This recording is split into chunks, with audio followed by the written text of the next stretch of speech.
Breaking news. Breaking news. It's the year of the chatbot. The latest setback for climate action. The latest Supreme The Court court is ruling. set In the to latest redefine. Supreme Court ruling, the court is set to redefine.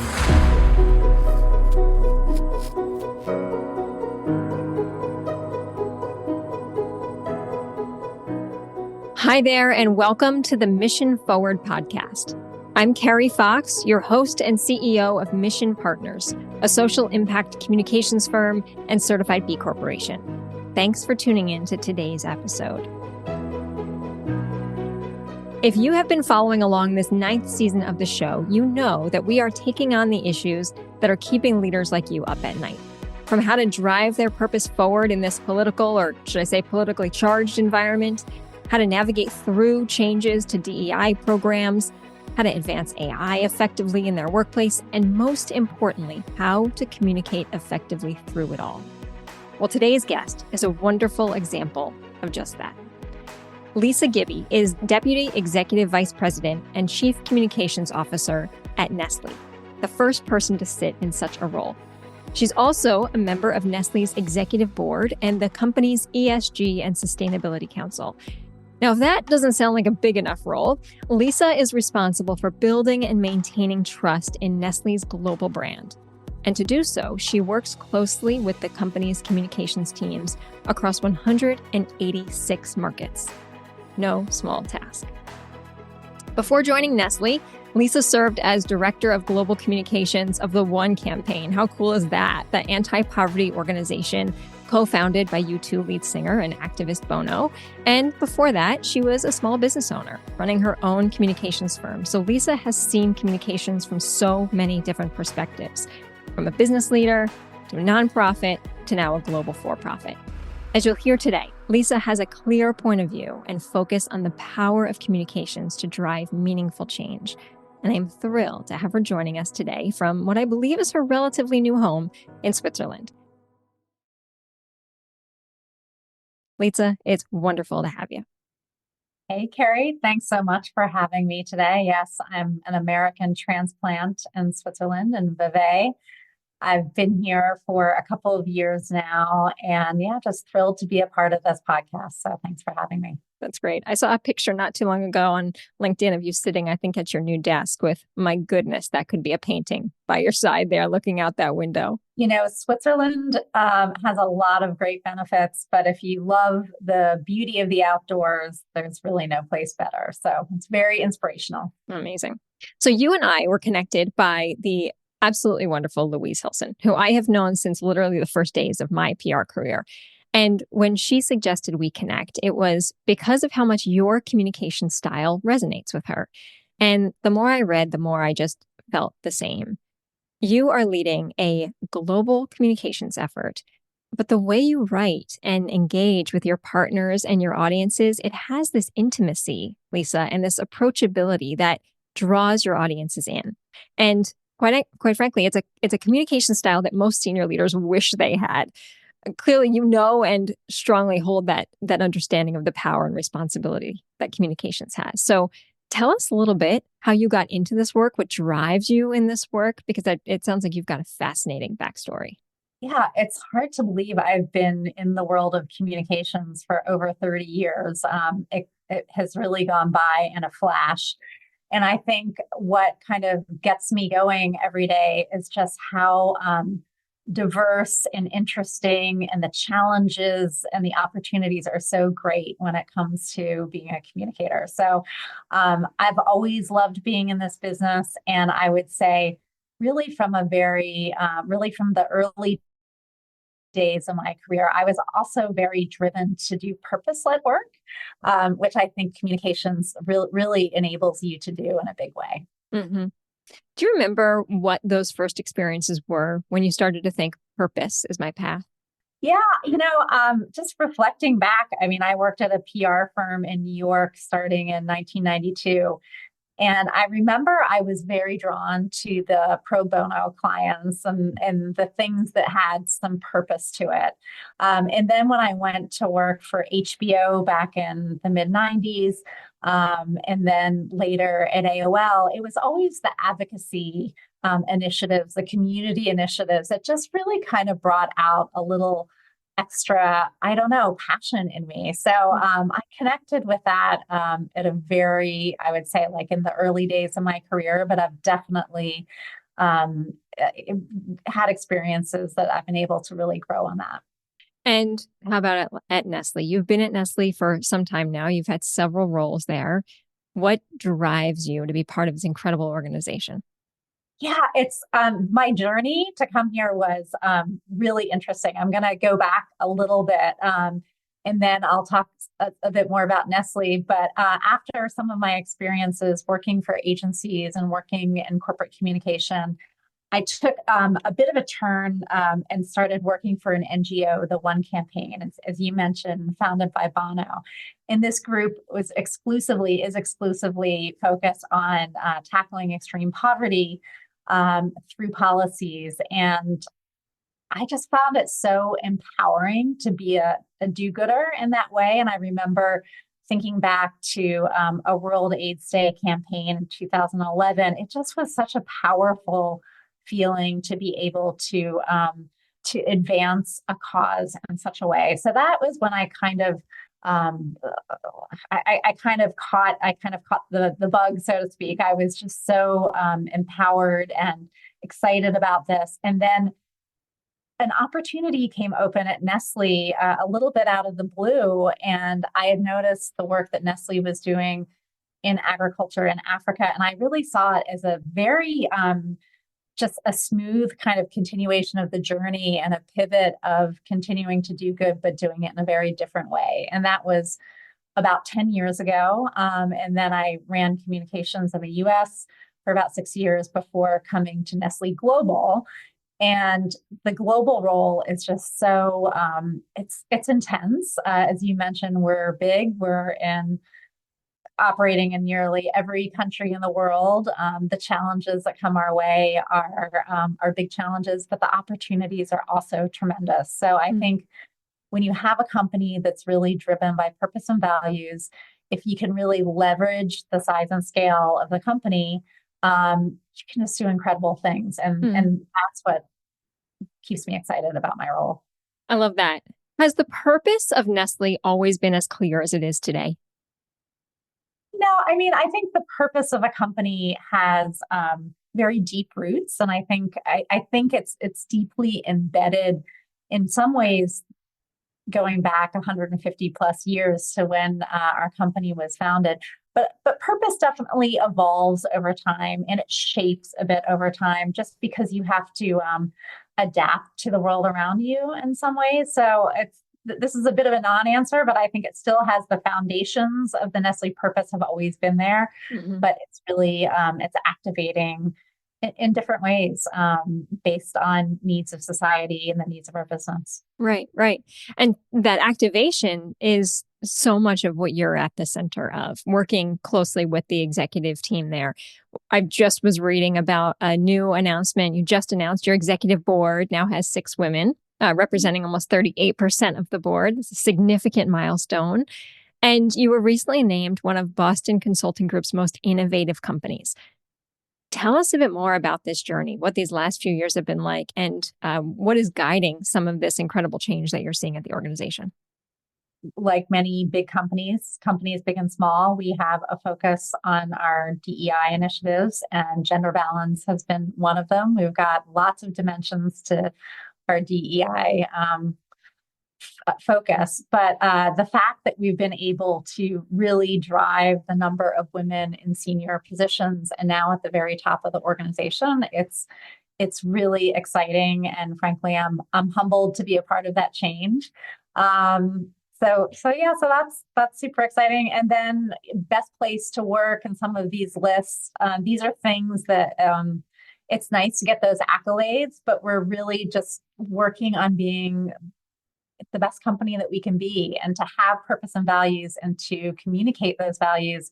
And I think that that's what really makes us attractive to new people, new generations of workers. And yes, it's such an important strategy for future proofing our business. Right, right.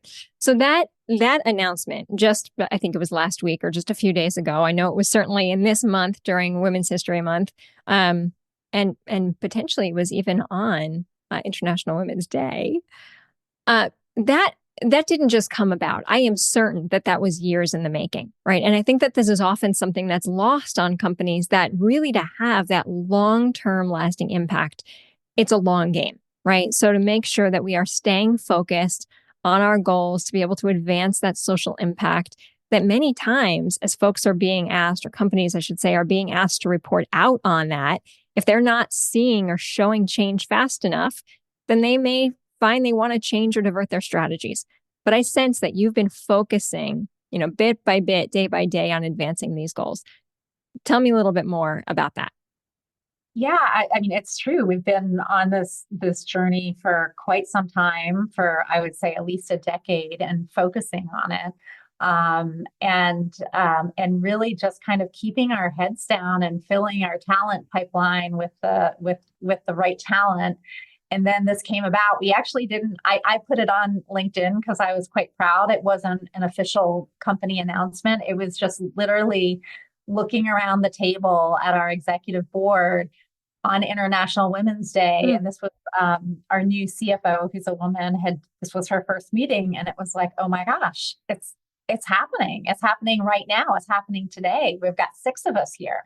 So that's very Nestlé. It's, we don't talk oftentimes about what we're doing and tout every milestone along the way. We just kind of keep our heads down and crack on and get about our business and then make change. And I think that's how it should be done. It's very humble and kind of keeping with who we are. And that, I think, is the perfect example of why Louise wanted me to talk with you, because that approach I love so much, Lisa. I love that you all are just head down thinking about how to advance your purpose and your work. And then you suddenly lift your head up and say, oh my gosh, look at what we've done. Think about the mountains we've just climbed, and that knowing that there's still more mountains ahead of you. Do you ever feel the pressure? And it sounds like maybe not inside Nestlé, but to do the opposite, right? To announce something before you've made that great progress. Yeah, I think it's a really difficult balance, because you want to get credit for the good things that you're doing. I'm a communicator. I like to tell really great stories. So having that balance of telling those good stories, but doing it in a really kind of thoughtful, balanced way, I think is the right approach, certainly for us. Yeah. Quick story I want to get your take on. Not too long ago, we were working with another global organization, and we were doing a messaging audit for them. We were looking at all of their messaging over the course of the last 12 months to determine what issues they had spoken out publicly about. And what we found is that this organization, whose headquarters is in Africa, was speaking mostly about issues that were US based.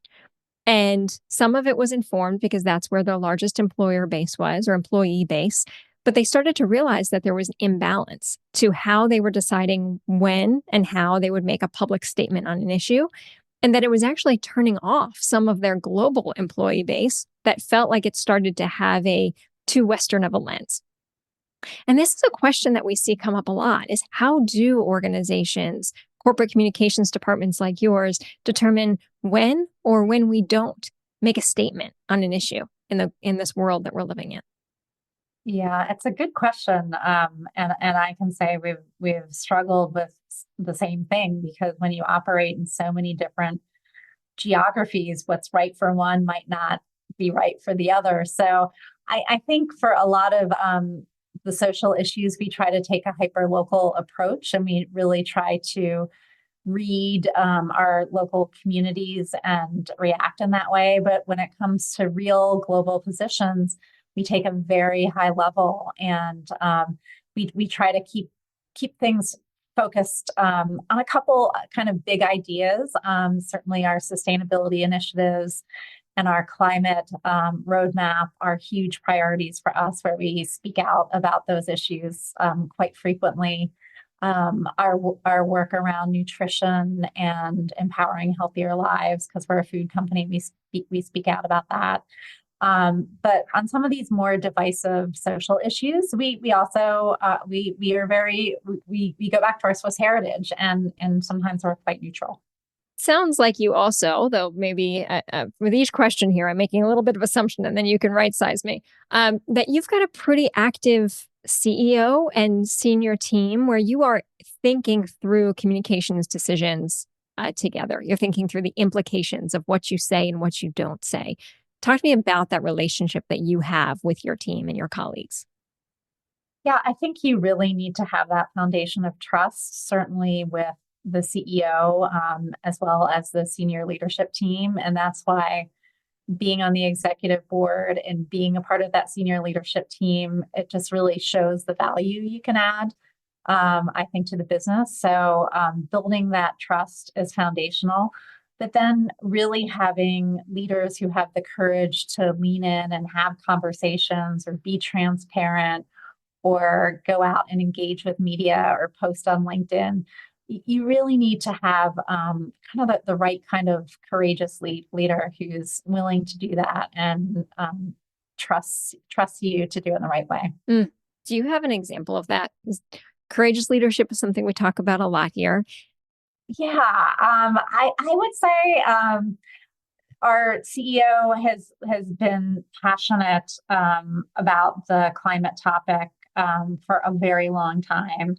And we were, as Nestlé, really kind of doing what we do, which is we had a roadmap, we were reducing emissions, we were doing a lot of good work, but we really didn't go out and set forward a bold, audacious goal. And with, I think, the CEO's embrace of this, we really decided to go out and publish. We were one of the first companies to publish a roadmap to reach net zero. We really leaned into it and put ourselves out there with some really big goals, which now we're, of course, chasing to meet and doing what we do at Nestlé and keeping our heads down and going for it. But I think that was a really big, courageous move, and it was really kind of at the forefront of companies getting involved with net zero roadmaps. So that was an exciting moment. What felt most courageous about that? Did you expect there to be pushback? Did you expect someone to say, you'll never hit those goals? Or the fear of failure in hitting those goals? Yeah, I think it's all of those things. I think Nestle has a long tradition. Forgive me for getting like a little bit wonky, but we've been doing voluntary sustainability reporting for over 20 years. And as part of that, we would make commitments that we would voluntarily make and put out there and track against them. And so we have very much this culture of like, we do what we say we're going to do. So I think to go out with these climate targets where we didn't have all the answers, knowing that it was, kind of a long range goal, it's just, it created some nervousness in the organization, but it also created, I think, a rallying cry for the organization to get behind something in a big way and to get our employees really engaged on the topic. So, listen, we're not all the way through it, but I think it's been a really good thing for the organization. And I love that concept, the idea of a big, bold goal that rallies the entire organization, right? That pushes momentum of everyone forward.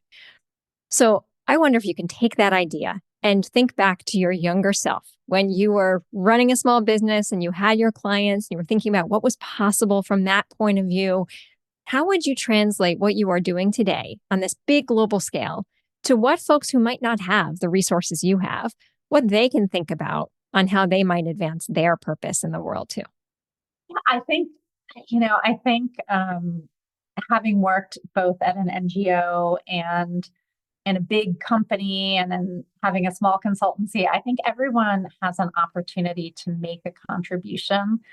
I'm totally an optimist. I love this idea of being a force for good. So I think there are no contributions too small in these efforts. And the thing that's exciting is that you can be a part of these solutions at a totally different scale. So, and it's empowering. I think it makes you, it energizes you about your career and why you get up in the morning. Right. Well, thank you. Because I know as folks are listening, many of them, I'm sure, are thinking, how do I apply some of what Lisa's doing here in my own organization?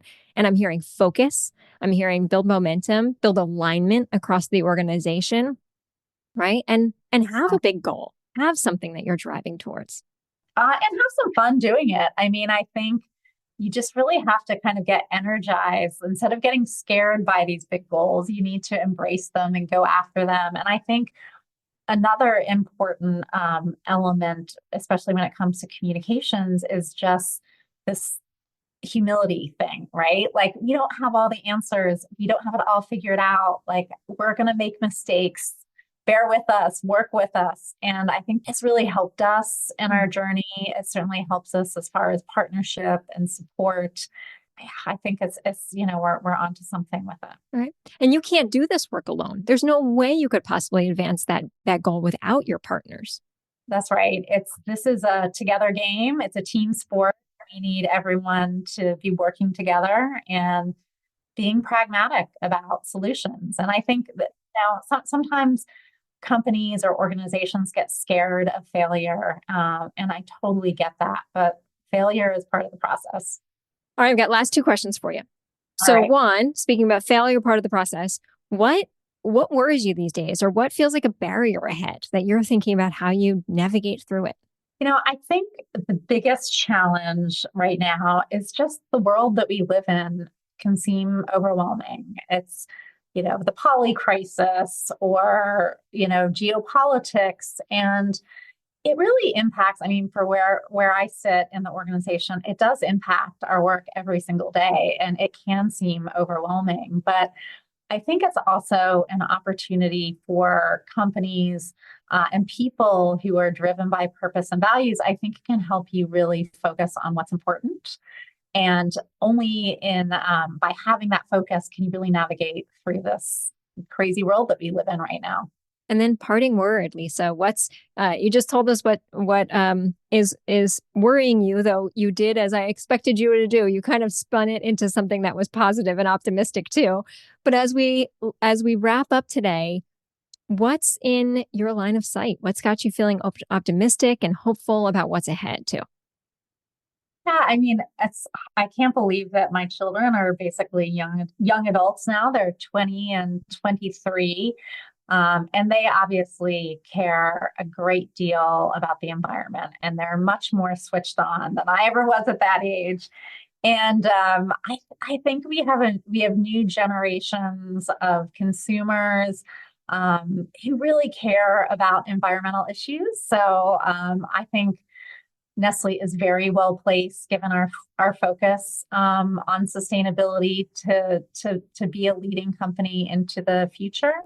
And I think that's good for us, but it's also good for society and others that we're going to partner with. So that gets me really excited about the job I'm doing and the progress we're making, because I feel like it's not about me, it's about my children. And, it's all about our kids, right? Right. Well, you have a heady job for sure. You've got a big job ahead of you, and how lucky Nestlé is to have you in this leadership role, serving as that courageous communicator and change agent, really, for the future of this company and for our planet. Thanks for thinking about the work you do in such an intentional way, Lisa, and how you're modeling what communications really can be inside an organization. Thank you so much for the time today. It was a true pleasure, and best of luck to you and the podcast. Get the word out. Thanks, Lisa, so much. And that brings us to the end of another episode of Mission Forward. If you like what you heard today, I hope you'll stop right now and give this show a 5-star rating wherever you are listening to this podcast. Maybe even forward it to a friend who you think would enjoy today's conversation. And of course, check out the show notes for all of the links referenced in today's show. Mission Forward is produced with the support and wisdom of Pete Wright and the True Story production team, as well as the wonderful Sadie Lockhart of Mission Partners. You can learn more about our work over at missionforward.us. And of course, reach out to me anytime at Carrie@mission.partners. Thanks for tuning in today, friend, and I'll see you next time.